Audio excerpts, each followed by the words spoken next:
السلام عليكم ورحمة الله وبركاته. اقسم بالله العظيم ما خليك تخلص الفيديو ده الا وانت كسبان 3 لعيبة 117 على الاقل، اوفر 117. وده مش مواقع بقى ولا الحاجات المتخلفة دي، ولا اقول لك مثلا جليتش وهاكر والكلام ده كله، لا دي حاجات مجانية وهدايا مجانية النهاردة من جوه لعبة افس موبايل. الحقها بسرعة. فمن غير ما اطول عليك يا معلم، طبعا انت عارف انت هتعمل ايه. انت تنزل تدوس لايك وتروق عليا بالاشتراك بتاعك وتكتب كده كومنت حلو من عندك، ويلا بينا على المكافآت الجامده جدا. اولا كده يا عزيزي، احنا في 2 لعيبه مضمونين ومعروفين، اللي هم لو دخلت في قسم البارز هتلاقي في مجموعه هدايا افس موبايل اللي هو بتاعه التعويض، هتلاقي ان انت عندك 2 لعيبه 117 واتكلمت عليهم في الفيديو اللي فات. طب كده دول 2، فين اللاعب التالت ال 117 اللي انت بتقول ان هو مجاني يا عم عمرو؟ اللاعب التالت وبكل بساطه، واللي حرفيا الناس اتضايقت جدا وناس كانت عايزه تمسح اللعبه علشان ما كانوش هيقدروا يستردوه مجانا، وهو بكل بساطه هتخش على المتجر، وبكل بساطه وبكل سهوله هتخش على قسم المقايضات،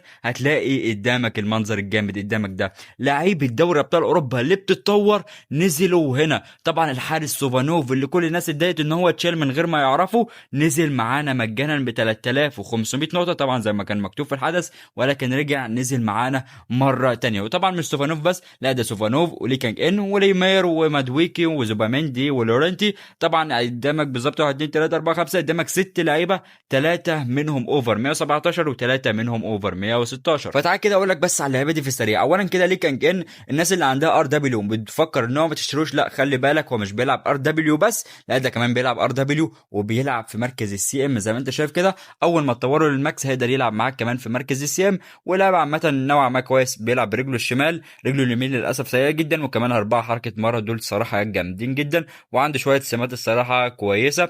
فهو لاعب كويس، مش هيكون افضل سي ام او مش هيكون افضل ار دبليو، ولكن في الاول في الاخر هو اوفر 117.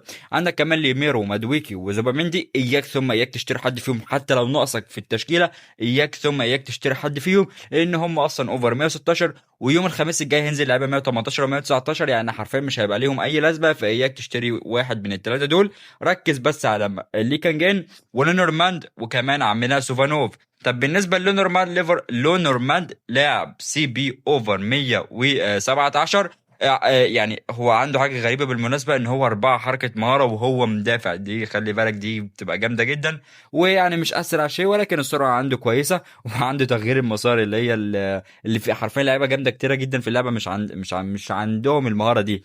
فمدافع الصراحه كويس جدا، قوي بدنيا كمان، طويل 187، طول نوعا ما كويس. الوزن مش احسن حاجه ولكن عامه هو لاعب كويس، وهيكون لاعب خفيف جدا في مركز قلب الدفاع. فلو عايز قلب دفاع كده خفيف وحلو هتلاقي عندك لونرمان ب 4000 نقطه. وطبعا المركز اللي ناقص تقريبا كل تشكيلات اللعبه، الحارس المرمى عندنا سوفانوف. طبعا تقريبا في 3 او 4 حراس بس في اللعبه اوفر 117، وعندك سوفانوف مجاني 100% اوفر 117. هتقول لي ايه ده؟ طب انا معايا النقط هدخل اشتري دلوقتي؟ اياك ثم اياك تدخل تشتري دلوقتي. لازما اول حاجه تخلص الباكات اللي هنا، يعني تستنى اليوم السبت لغايه ما تسترد اللعب اللي موجود هنا، بعدها تروح تشتري اللعب من المتجر. ليه؟ لان على سبيل المثال بص كده لتشكيلتي، انا تشكيلتي ناقصها حارس مرمى، شايف اضعف مركز في التشكيله هو مركز حراسه المرمى، فتخيل اروح اشتري سوفانوف واضيع النقاط اللي عندي، بعدها بكره يطلع لي في الباكج شمايكل. طب ايه ده؟ هيبقى عندي 2 حراس 117، حرام. فانت استنى هنا، استنى، اختار اللاعب براحتك، اختار اللاعب على مزاجك. مثلا يا عم تعال نقول ان انت طلع لك ديمبلي مثلا، ديمبلي بيقدر يلعب ار دبليو، هل هتروح تشتري ليكانجين؟ اكيد لا. طب انت مثلا عايز سي ام وطلع لك خلت، وانت اشتريت ليكانجين وطلع لك خلت، فهتكون خسرت، هيكون عندك 2 لعيبه 117 في نفس المركز، فحرام. فانت استنى شوف اللاعب اللي هيطلع لك من هنا، وكمان شوف اللاعب هيطلع لك من دوري ابطال اوروبا لو لسه ما فتحتهاش لغايه دلوقتي، هتفتحت معانا النهارده، ادخل استردها.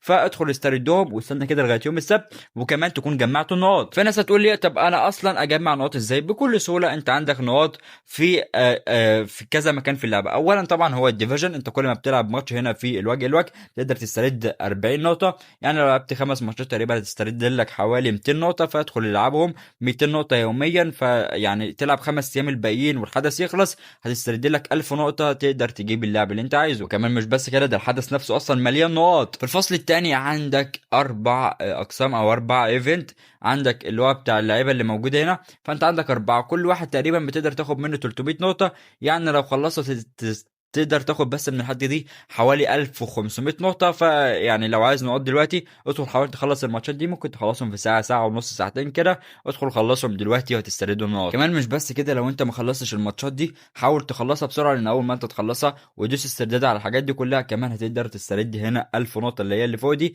اول ما تستردهم على طول هتخش على قسم الرئيسي، لان انت عندك لاعب 116. لو انت لسه ما خدتوش لغاية دلوقتي ادخل خده، وهو هنا تقعد تفضل تدوس تحديث ب 150 نقطة لغاية ما تقدر تسترد لاعب 116، زي في الصورة اللي قدامك كده باكج كامل فيه لعبة 116 مجانا 100%. فبس كده دي اماكن الجوائز اللي في اللعبة، ودي طريقة ان انت تقدر تجمع النقاط عشان تشتري الجوائز دي. فالفيديو كان في السريع كده يعرفك الجوائز اللي نزلت النهارده، فاتمنى منك لايكك اشتراكك عزيزي على المتابع. سلام.